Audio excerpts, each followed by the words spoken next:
Welcome students, জ্ঞানজ্যোতি coaching সেন্টারের পক্ষ থেকে তোমাদের সকলকে আরো একবার স্বাগত। আলোচনা করব আজকে ভি.ডি. সাভারকর এবং ওনার যে এই যে হিন্দুত্ব এই যে জায়গাটা রয়েছে বা এই যে বিষয়টা রয়েছে সেটা নিয়ে কিন্তু আজকে আমাদের ক্লাস বা আলোচনার বিষয়। ক্লাস বা আলোচনার বিষয় শুরু করার আগে এটা একটু ছটপট দেখে নিচ্ছি, তোমরা যারা চাইছো আমাদের সাথে যোগাযোগ করতে, যদিও অ্যাডমিশন প্রসেস কিন্তু অনেক দিন আগের থেকে শুরু হয়ে গিয়েছে, অ্যাডমিশন প্রসেস চলছে এবং এর সাথে সাথে আমাদের পেইড ব্যাচের ক্লাসেসগুলোও কিন্তু চলছে। তো তবুও তোমরা যারা চাইছো আমাদের সাথে যোগাযোগ করতে, যে কোনো একটি নাম্বারে কিন্তু কল করে নিতে পারো। দেখতেই পাচ্ছ দুটো কন্ট্যাক্ট নাম্বার রয়েছে, এছাড়া আমাদের নিজস্ব ওয়েবসাইটও রয়েছে, তোমরা কিন্তু ভিজিট করে আসতেই পারো। আচ্ছা, এখানে তোমরা দেখতে পাচ্ছ যে কোর্স ফি স্ট্রাকচার কিন্তু দিয়ে দেওয়া রয়েছে। ফর মেজর স্টুডেন্টসদের জন্য রয়েছে 1199 টাকা এবং মাইনর স্টুডেন্টসদের জন্য রয়েছে 699 টাকা। সেটা তোমরা যেই সেমিস্টার থেকেই হও না কেন, এই হচ্ছে পুরো বিষয়টা। এছাড়াও যদি তোমাদের আর কোনো রকম কোয়ারিজ বা ডাউটস থেকে থাকে, যে কোনো একটি নাম্বারে তোমরা সোম থেকে শনিবারের মধ্যে কল করে নিতে পারো। চলো এবারে আমরা আলোচনার বিষয়ে ফিরে আসছি।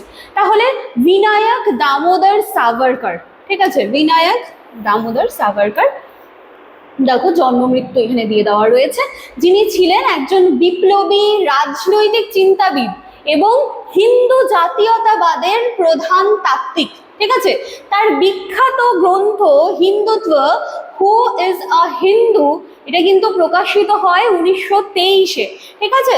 তাহলে সিলেবাসে যে তোমাদের কিন্তু দিয়ে দেওয়া রয়েছে ভি.ডি. সাভারকর এবং হিন্দুত্ব, তাহলে কিন্তু বোঝাই যাচ্ছে যে ওনার কিন্তু একখানা এই যে বই রয়েছে হিন্দুত্ব, তো সেই বিষয় বা ওনার সম্পর্কেই কিন্তু তোমাদেরকে এই জায়গাটা জানতে চাওয়া হয়েছে, ঠিক আছে। তো এই যে বইটা রয়েছে এটা কিন্তু প্রকাশিত হয় 1923 সালে, ঠিক আছে। তিনি হিন্দুত্ব এই যে বিষয়টা, এই কনসেপ্টটা তিনি এই জায়গাটা কিন্তু তিনি ব্যাখ্যা করেন এবং যেটা 1947 সালের স্বাধীনতা ও এই যে দেশভাগ যে সেই সময় হয়েছিল, সেটা কিন্তু ভারতীয় রাজনীতিতে ওনার যে এই যে বইটা রয়েছে হিন্দুত্ব, সেটা কিন্তু একটা গুরুত্বপূর্ণ ভূমিকা পালন করেছিল। এবার দেখি একটুখানি এই যে ওনার যে বই 1923 সালে যেটা প্রকাশিত হয়েছিল, সেটা একটুখানি কনসেপ্ট আমরা দেখে নিচ্ছি। দেখো, সাভারকরের মতে হিন্দুত্ব কেবলমাত্র ধর্ম নয়, এখানে কিন্তু বলা হচ্ছে এটি একটি সাংস্কৃতিক জাতীয় পরিচয়। তিনি হিন্দুকে সংজ্ঞায়িত করতে তিনটা প্রধান উপাদানের কথা বলেন, ঠিক আছে। কেউ যদি মনে করো যে হিন্দুত্ব এই কথাটা শুনে পার্টিকুলার কোনো একটি ধর্মকে নিয়ে বলা হচ্ছে বা সেই বিষয়ে বইটা রয়েছে, তাহলে কিন্তু আদতেও সেটা নয়। এখানে কিন্তু বলাই হচ্ছে যে এটি একটি সাংস্কৃতিক জাতীয় পরিচয়, ঠিক আছে, সাংস্কৃতিক জাতীয় পরিচয়। আচ্ছা, এইবারে চলো আমরা একটু দেখে নিচ্ছি যে এই যে হিন্দু বা হিন্দুত্ব এইটাকে সংজ্ঞায়িত করতে গিয়ে তিনি কিন্তু কিছু উপাদানের কথা বলেছিলেন, সেগুলো আমরা দেখে নিচ্ছি। সবার প্রথমে রয়েছে দেশভূমি।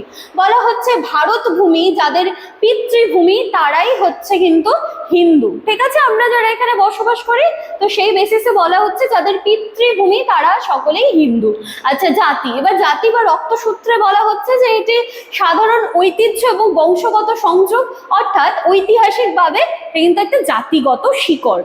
আচ্ছা, তারপরে যদি আসি আমরা সংস্কৃতি ওয়াইজ, তাহলে কি বলছি দেখো, এখানে হিন্দু সংস্কৃতি, আচার অনুষ্ঠান, ভাষা ও ঐতিহ্যের সঙ্গের একটা কি বলবো যে সংযুক্তি বা একটা মেলবন্ধন, ঠিক আছে। তো সাভারকর বলেন যে এই যে তিনটি জায়গা যেখানে কিন্তু আচার অনুষ্ঠান থাকছে, যেখানে কিন্তু ভাষা থাকছে, যেখানে কিন্তু ঐতিহ্য থাকছে এবং যেখানে হিন্দু সংস্কৃতি থাকছে, এই তিনখানা নিয়েই কিন্তু এই যে হিন্দুত্ব, এটার মানে কি বলবো যে এই তিনখানার কম্বিনেশনে এটা কিন্তু এসেছে, ঠিক আছে।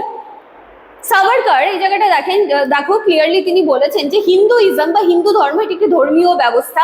হিন্দুত্ব বলতে কিন্তু একটি বৃহত্তর সাংস্কৃতিক এবং রাজনৈতিক পরিচয়ের কথা বলা হচ্ছে, অর্থাৎ ধর্মের সীমা ছাড়িয়ে জাতীয়তাবাদের রূপ ধারণ করা।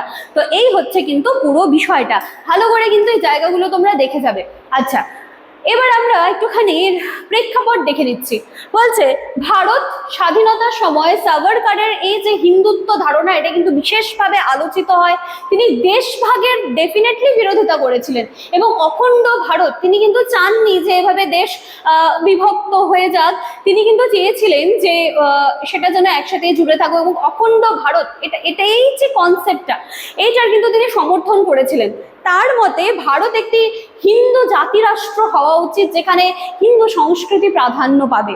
মুসলিম লীগের এই যে টু নেশন থিওরি যেটা যে ছিল বা দ্বিজাতি তত্ত্ব, এর বিপরীতে সাভারকর নিজেও হিন্দু ও মুসলিমকে আলাদা জাতি হিসেবে কিন্তু দেখেছিলেন।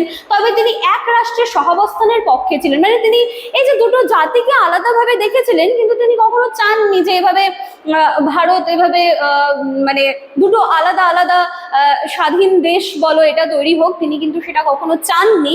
তো শর্ত ছিল যে রাষ্ট্রের সাংস্কৃতিক ভিত্তি সেটা হচ্ছে হিন্দুত্ব, ঠিক আছে। তো এই জায়গাটা কিন্তু তিনি বলতে চেয়েছিলেন বা বুঝিয়েছিলেন এই জায়গাটায়। তো রাজনৈতিক ভূমিকা যদি আমরা দেখি, তো সাভারকর ছিলেন কিন্তু একজন হিন্দু সভার নেতা। তিনি কংগ্রেসের ধর্মনিরপেক্ষ নীতির নিয়ে সমালোচনা করেছিলেন। তার মতবাদ পরবর্তীতে ভারতীয় রাজনীতিতে হিন্দু জাতীয়তাবাদের ভিত্তি তৈরি করে, কারণ তিনি, আমরা দেখতেই পাচ্ছি যে তিনি কিন্তু যে কি বলবো, যে সংস্কৃতি, কালচার, ভাষা, ঐতিহ্য, এগুলো জায়গাকে কিন্তু তিনি ভীষণভাবে কিন্তু গুরুত্ব দিয়েছিলেন। তো হিন্দুত্ব ধারণাটা নিয়ে অনেক সমালোচনা রয়েছে, যেমন কি সংখ্যালঘু বিশেষত মুসলিম এবং খ্রিস্টানদের জন্য কিন্তু সীমাবদ্ধ বা বর্জনমূলক মানে একটা বিষয় এটা বলে একটা অভিযোগ এসেছিল, ঠিক আছে। তো অনেকেই এটাকে কিন্তু ভারতের ধর্মনিরপেক্ষ আদর্শের বিরোধী মনে করেন। অনেকেই মনে করেন যে এখানে হিন্দু ধর্মকে বিশেষভাবে গুরুত্ব দেওয়া হয়েছে, তাদের সংস্কৃতিকে গুরুত্ব দেওয়া হয়েছে, এবং সেখানে যারা সংখ্যালঘু রয়েছেন তাদেরকে কিন্তু কোনোভাবেই সেই জায়গাটায় জায়গা করে দেওয়া হয়নি। তো এটা নিয়ে একটা কিন্তু সমালোচনা হয়েছিল। তো সাভারকরের হিন্দুত্ব ধারণা 1947 সালের স্বাধীনতার সময় ভারতীয় রাজনীতিতে গভীর প্রভাব ফেলেছিল। কেবল এটি একটি ধর্মীয় মত কিন্তু নয়, আমি আবারও বলছি, এখানে সাংস্কৃতিক রাজনৈতিক দর্শন, যেটা কিন্তু এই যে এখনো ভারতের রাজনৈতিক চিন্তায় কিন্তু এখনো কি বলবো, যে তার যে গুরুত্বপূর্ণ প্রভাব বা রাজনৈতিক চিন্তায় তার যে একটা বিতর্কের একটা জায়গা, সেটা কিন্তু রেখেই যায়, ঠিক আছে। তো এই ছিল কিন্তু আজকের ক্লাস বা আলোচনার বিষয়। ভালো করে একটুখানি এটা দেখে নেবে, আর কিছু না হোক অ্যাটলিস্ট কনসেপ্টটুকু তোমরা ক্লিয়ার করে নিতে পারবে। তো এই হচ্ছে আজকে আমাদের ক্লাস বা আলোচনার বিষয়। দেখা হচ্ছে আবার নেক্সট ক্লাসে। Thank you.